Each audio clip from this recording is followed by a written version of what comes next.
السلام عليكم ورحمة الله وبركاته. في هذا الفيديو سنتحدث عن دواء توسيلار أقراص.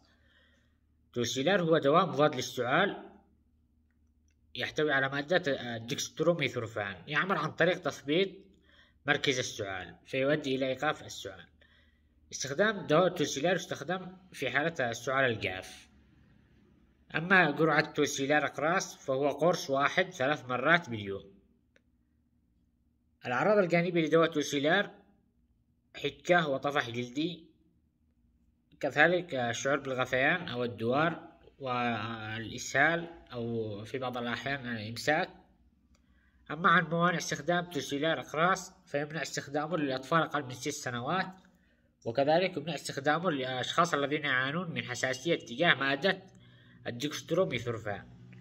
كذلك يمنع استخدامه عند أمراض البروستاتا.